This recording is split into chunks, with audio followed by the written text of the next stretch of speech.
एक ही कर्म किसी के लिए पाप बन जाता है और दूसरे के लिए पुण्य बन जाता है। जानिए कैसे दोस्तों। एक मनुष्य किसी कमजोर और बूढ़े व्यक्ति का धन लूटने के लिए उसकी हत्या कर देता है तो उस व्यक्ति को निश्चित ही उसके द्वारा किए गए कर्म का पाप लगता है। और यदि दुष्ट मनुष्य किसी स्त्री के साथ जबरदस्ती बलात्कार करने की कोशिश कर रहा है तो उस स्त्री की रक्षा करने के लिए अगर कोई व्यक्ति उस दुष्ट मनुष्य की हत्या कर देता है तो उसका उसे पाप नहीं लगता है बल्कि पुण्य लगता है। दोस्तों कर्म तो वही रहा किसी की हत्या करना, परंतु उस कर्म के पीछे की भावना क्या है और मारने वाले की नियत क्या है, इसी के फर्क से ही एक ही कर्म किसी के लिए पाप हो सकता है और दूसरे के लिए पुण्य हो सकता है। जिस भावना और नियत से मनुष्य कर्म करता है उस नियत के कारण एक ही कर्म किसी के लिए पाप बन जाता है और किसी के लिए पुण्य बन जाता है। कर्म के इस ज्ञान के द्वारा ही मनुष्य को कर्म विकर्म और अकर्म की पहचान होती है। दोस्तों इसका अर्थ यह है कि मनुष्य जब निष्काम भावना से कर्म करता है तो उस कर्म का फल उसे नहीं भोगना पड़ता है, इसीलिए वो अकर्म हो जाता है।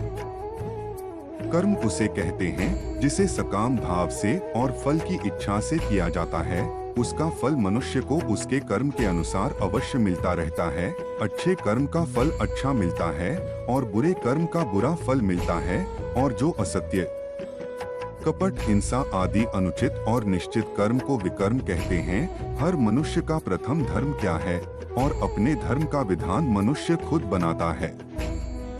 दोस्तों इसका अर्थ समझाते हुए भगवान श्री कृष्ण कहते हैं कि धर्म का जो विधान है अगर उसे किसी दूसरे व्यक्ति ने बनाया हो तो वो तुम्हारा धर्म नहीं हो सकता है।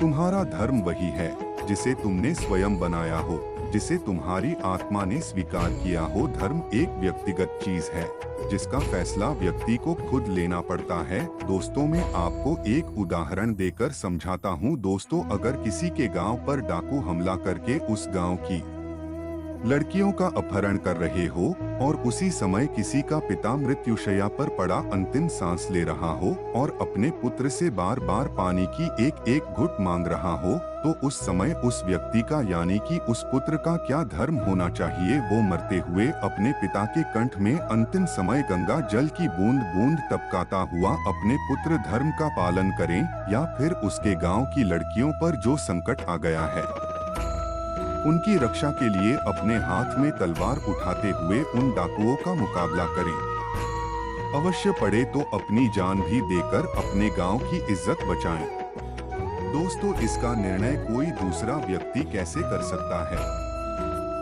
इसको धर्म का दौराहा या धर्म संकट भी कहते हैं।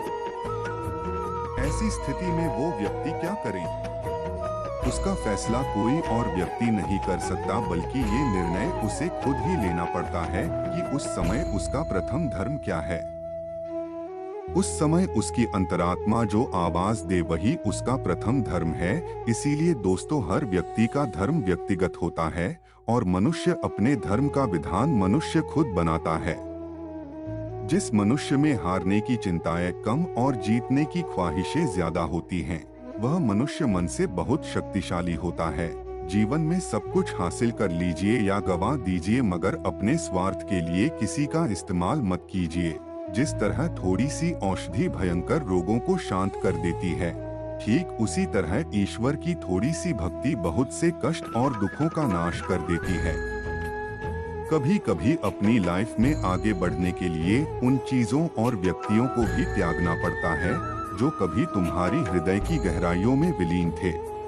गीता का मुख्य उपदेश क्या है? गीता का मुख्य उपदेश यह है कि इस विश्व में केवल शरीर मरते हैं लेकिन आत्मा अविनाशी है। शरीर के मरने पर भी आत्मा नहीं मरती है।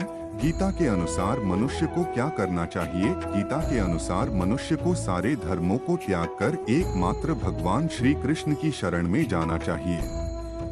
लेकिन इसका मतलब यह नहीं है कि छोड़ो घर द्वार और चलो हरिद्वार, बल्कि घर में अपने परिवार के साथ में रहकर भी भक्ति की जा सकती है। गीता का सबसे महत्वपूर्ण उपदेश क्या है? गीता का सबसे महत्वपूर्ण उपदेश यह है कि हम शरीर नहीं बल्कि हम एक आत्मा है।